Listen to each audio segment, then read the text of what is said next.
오늘 본문 욥기 9장은 전통주의자 빌닷의 충고에 대해서 욥이 대답하는 내용입니다.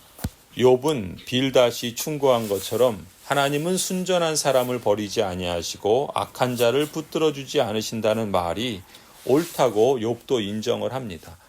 어찌 사람이 하나님 앞에서 자기의 의로움을 주장할 수 있겠느냐, 동의하는 듯이 그렇게 보입니다. 하지만 욥은 빌닷이 주장하는 것처럼 자기가 불의하기 때문에 이런 재앙을 당하는 것이라고 인정하지는 않습니다. 욥은 인생에 불과한 자신이 어찌 전능하신 하나님과 논쟁을 벌일 수 있겠느냐. 그 논쟁을 벌이는 것이 불가능하기 때문에 하나님과의 논쟁을 통해서 자기의 의로움을 주장할 수만 있다면 그렇게 하겠지만 그럴 수 없는 존재이기 때문에 주장하지 않겠다고 말할 뿐입니다. 다시 말해서 욥은 지금 자신의 불의함을 인정하는 것이 아니라 전능하신 하나님과 논쟁할 수도 없는 그런 인생의 처지, 그래서 자신의 의로움을 입증할 수 없는 그런 상황이 그저 불공평하게만 느껴졌기 때문에 그것을 원망하고 불평하는 것입니다. 이런 불만을 토로하면서 욥은 다만 자기가 할 수 있는 일은 모든 것을 심판하시는 하나님께 은총을 비는 것뿐이라고 볼멘 소리를 쏟아놓습니다. 그게 15절 16절이에요. 비록 내가 옳다 해도 감히 아무 대답도 할 수 없다. 다만 나로서 할 수 있는 일은 나를 심판하실 그분께 은총을 비는 것뿐이다. 비록 그분께서 내가 말하는 것을 허락하신다 해도 내가 부르짖는 소리를 귀 기울여 들으실까? 욥의 입장에서는 자신이 재앙을 당할 만한 죄를 지은 것도 아니고 오히려 의를 행하며 경건하게 살고 있다고 생각하면서 그렇게 살았는데 이토록 영문을 알 수 없는 고통을 당하게 하시는 하나님이 원망스러울 뿐이었습니다. 그렇다고 그런 절대자이신 하나님께 은총을 구하면서 따져본다 한들 무력한 인생으로서는 아무 소용도 없는 일이라는 것을 알았던 것이죠. 일이 그렇게 보이니까 그저 자포자기하는 심정으로 하나님께 원망만 쏟아놓았을 뿐입니다. 17절이죠. 그분께서 머리털 하늘하기만한 하찮은 일로도 나를 이렇게 짓눌러 부수시고 나도 모를 이유로 나에게 많은 상처를 입히시는데, 그러니까 자기가 행한 일은 머리털 하늘하기만한 하찮은 일이라는 거예요. 그런데도 이런 극심한 고통으로 자기를 짓눌러 부수시는데 자기도 모를 이유로 자신을 이렇게 상처를 입히시는데 18절 숨 돌릴 틈도 주시지 않고 쓰라림만 안겨주시는데 그분께서 내 간구를 들어주실까? 하나님께 은총을 구해봤자 그것마저도 소용이 없는 일 아니겠는가? 이렇게 탄식하는 거죠. 19절입니다. 강한 쪽이 그분이신데 힘으로 겨룬다고 한들 어떻게 이기겠으며 재판에 붙인다고 한들 누가 그분을 재판정으로 불러올 수 있겠느냐? 비록 내가 옳다고 하더라도 그분께서 내 입을 시켜서 나를 정죄하실 것이며 비록 내가 흠이 없다고 하더라도 그분께서 나를 틀렸다고 하실 것이니 비록 내가 흠이 없다고 하더라도 나도 나 자신을 잘 모르겠고 다만 산다는 것이 싫을 뿐이다.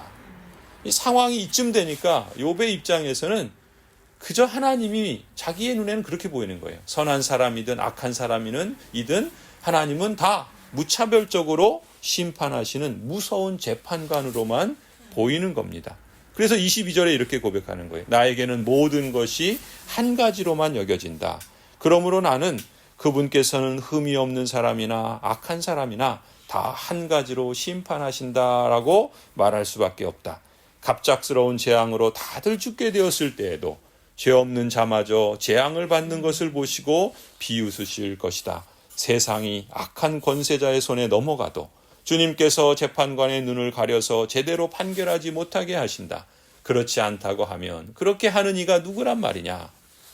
이 빌닷의 충고에 대한 욥의 항변은 점점 더 극단으로 치닫는 느낌을 우리에게 줍니다.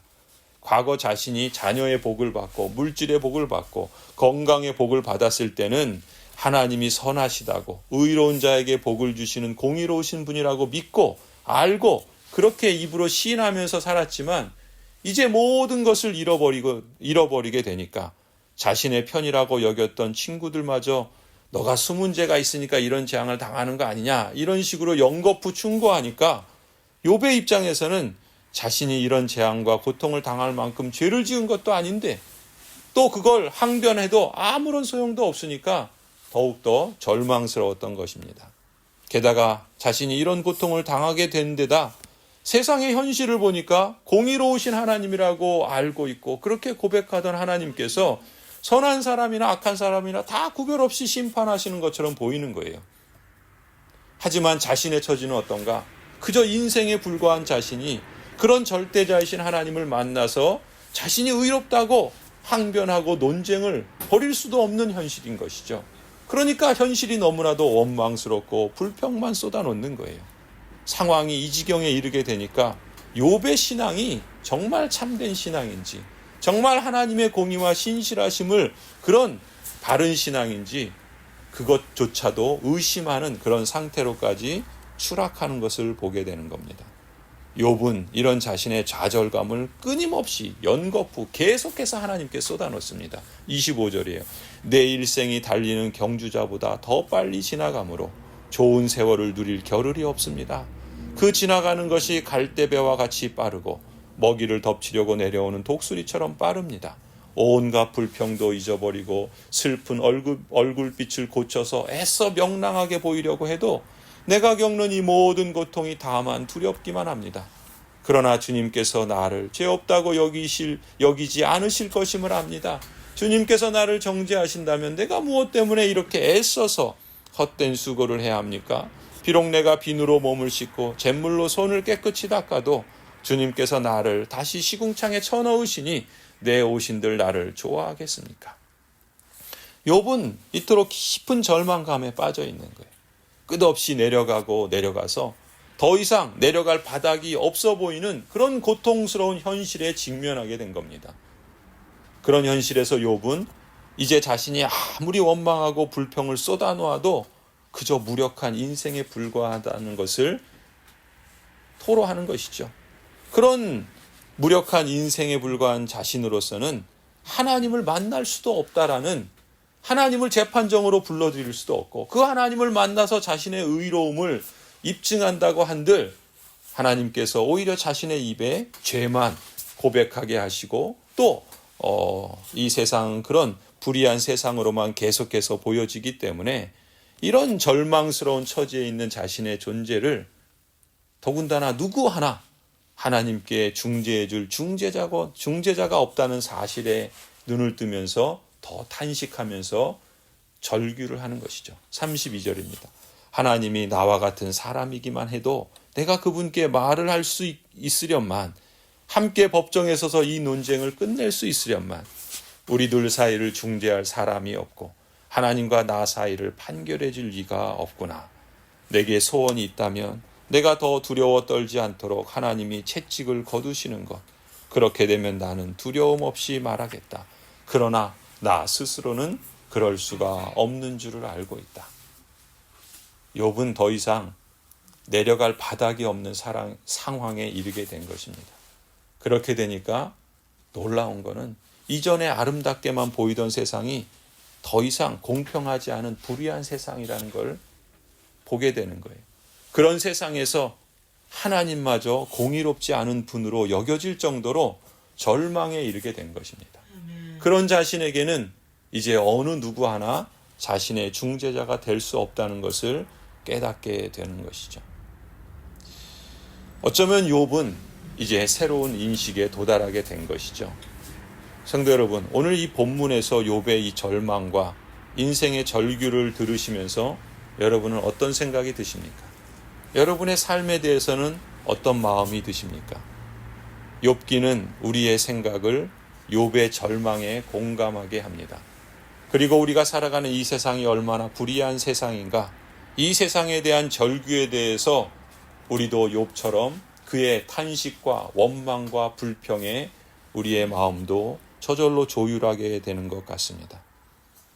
욥이 말하는 것처럼 이제 자기 스스로는 아무것도 할 수 없고, 아니 더 이상 내려갈 수 없는 바닥에서 어느 누구 하나 하나님과 자기 사이에 중재할 중재자가 없다라는 그런 뼈저린 고통과 탄식과 자포자기의 심정을 토로할 수밖에 없습니다. 그것이 인생이죠. 그것이 공의로우신 하나님 앞에 마주하게 되는 인생의 절망입니다. 그런데 여러분, 놀라운 것은 무엇입니까? 우리도 또한 욥이 바닥에서 보게 된 새로운 현실을 이 땅 속에서 직면하고 마주하며 살아가지 않습니까? 그런데 이런 세상 속에서 예수 그리스도라는 중재자가 우리에게 있다는 것, 예수 그리스도라는 중보자가 우리에게 있다는 것이 참으로 복음이고 복된 소식이라는 것을 우리는 새삼 느끼게 되고 깨닫게 됩니다. 우리는 욥의 바람이 그리스도를 통해서 이루어졌다는 사실을 알고 있고 믿고 있고 우리의 인생 여정을 통해서 실감하고 있다고 봅니다. 인생의 절망을 그리스도 안에서 소망으로 바꾸신 주님의 은혜가 우리에게 있다는 것이 얼마나 놀라운 복입니까? 중재자가 없는 인생, 중보자가 없는 인생은 욥이 직면한 현실 그 이상도 그 이하도 아닙니다. 그러나 우리에게 예수 그리스도 중보자가 있다라는 것은 참으로 이제 욥의 절망으로부터 우리를 건져내셔서 영원한 생명의 나라만이 아니라 이 땅에 이 불의하고 불공평하고 또 죄악된 세상에서 우리가 소망을 갖고 살 수 있는 유일한 근거인 것이죠. 내 몸과 내 영혼이 예수 그리스도 우리의 중보자의 것이다 라는 것이 진정한 위로이고 유일한 위로라는 것을 오늘 이 절망 속에서 우리의 눈을 뜨게 되고 우리의 마음을 새롭게 하게 됩니다.